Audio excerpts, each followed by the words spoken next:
area until the first available good weather day. Reception of this broadcast and the warning alarm will vary at any given location. This variability, normally more noticeable at greater distances from the transmitter, may occur even though you are using a good quality receiver in perfect working order. The warning alarm will be activated for warnings and selected watches.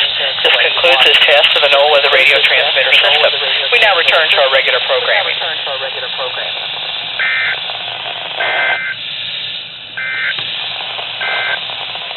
The current time is 11:33 a.m.